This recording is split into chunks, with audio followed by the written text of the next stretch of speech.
Welcome to Caldwell County Today. I'm Paige Counts, Public Information Officer for Caldwell County.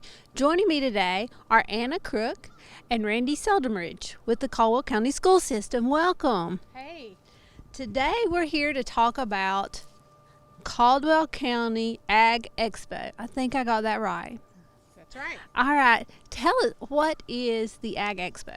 So the Ag Expo is a event that we created for 7th grade students and for the community for Caldwell County schools, and it's a partnership with our agriculture community. So we have partners from the 4-H Extension office, from local farms. We have lots of things going on. So the idea behind it is that we'll expose our 7th graders to the things that make up agriculture and why it's important, and the things that hopefully might spark a career interest for them in agriculture later. So on that day, we will go to the fairgrounds, and students will have the chance to experience agriculture. And before that, we've done 2 Zooms with them, so they get to see what life is like on a farm. Randy, I'm going to ask you, why is this important? I think it's important for all of our students to know that there are careers out there that you don't really have to go to college for, and that they can to have a love of something now and then turn it into a career later. We've included a lot of different businesses that might not be on a farm but are related to the agricultural world. So they get to experience all of those things. And the Ag Expo is not just for 7th graders. You open it up to the community on Saturday, right? So the Ag Expo for 7th grade will be March 25th, which is a Friday, and we'll have students come to the fairgrounds. And then on March 26th, which is a Saturday, from 9 to 3, anybody from our community can come to the Ag Expo. We hope 7th graders might want to come back and bring their brothers and sisters, or people who want to just bring their kids and expose them to the same kind of things that we've exposed our 7th graders to are welcome to come. We're excited about that part. And Randy, I'm going to turn back to you. What kind of things can people look forward to?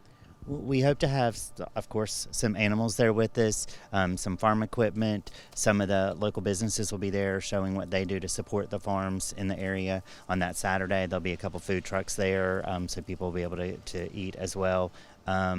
Just a variety of things. Even Blue Ridge Energy will be there with some of their electrical equipment, their lineman stuff, so that students can see all the aspects of the ag industry. And I think it's important for people to know where we are today. We're at my alma mater, West Caldwell High School, and I will say when I was here, we didn't have anything like this.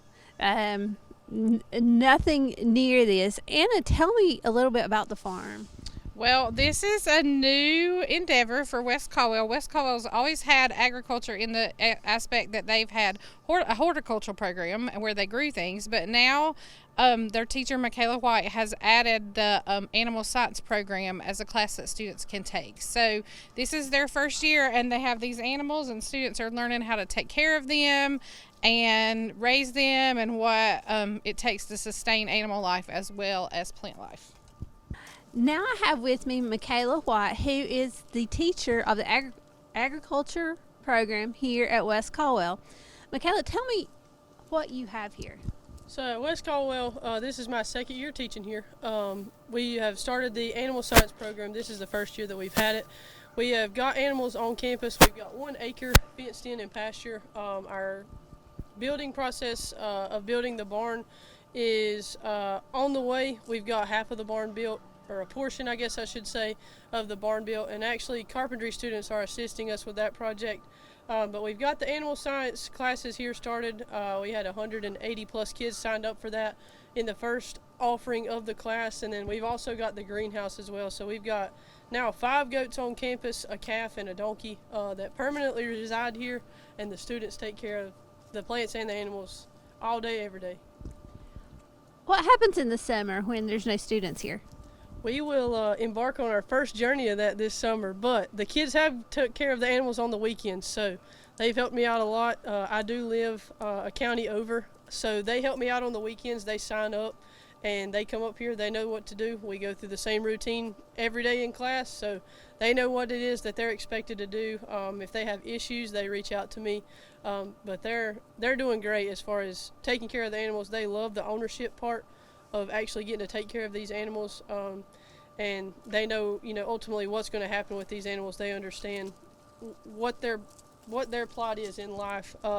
As far as production purposes, they know exactly what's going on with all of the animals here. Okay, thank you, Michaela. We'll go inside the greenhouse, and we'll go inside. Tell us a little bit about what you have growing in here. So in the greenhouse, my students have worked hard. We took the cuttings for the hanging baskets. We took all of those last school year, and we have grown them over the summer. I maintained them over the summer, and then the students came in the fall, and we've got them all transitioned into hanging baskets. Over on the right-hand side of the greenhouse behind us, there is some new starts to seeds. We are actually gearing up for our plant sale that's going to go on towards the beginning of May. We'll have a plant sale. The students grow everything that is in here. They have a part in it all. They take care of everything. Just like with the animals that you saw outside, they help with this on the weekends as well.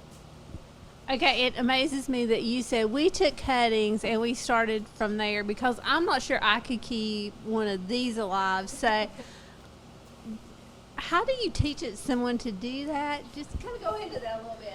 So the plants that you see above us here and the ones right behind us, basically you can take a portion of the plant. We took just a section of the leaf stem that you see here, and we stick it in the soil, and it begins to grow roots. And then we take like 3 of those cuttings and stick them into a hanging basket, keep them watered, add some fertilizer mixed in with our water, and they will grow perfectly along throughout the summer. The green ones that you see behind us is the same thing. These guys here, you can take a portion of these plants that are hanging down and plant those into the soil, and they'll begin to grow roots. So we actually grew all of the plants that are in here that you see above us. They originally came from a living plant. So we grew all of this stuff from parts of a living plant back last school year. That is amazing. And you said you would be having a plant sale, and that is at? That'll be May 2nd this year. It'll be the first week of May, right after the kids get back from spring break. Everything should be ready to go. We'll have all sorts of hanging baskets, flowers, and then we'll have some vegetables as well. So watch for that coming up. I'm sure you'll have lots of announcements about that and things on social media, etc. So Yep. Thank you, Michaela. Seth, Yes. what is Cooperative Extension's role in the Ag Expo? We're helping with a supporting role, helping line up farmers and other allied industries so that the youth in the school system and the community can be exposed to what's happening in Caldwell County, and to a certain extent, just a little bit larger than Caldwell County. Seth, did you have anything like this when you were in high school? No, definitely not. How would it have changed your course of study? It might have just accelerated and helped me find my interest a little bit sooner.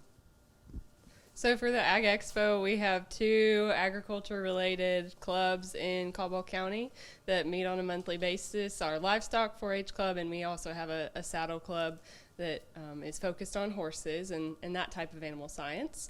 So we'll have families from those clubs and others that will assist with the 4-H exhibit. So we'll be an exhibitor at the expo. If people want to come out and ask any questions about 4-H, they can come and see us.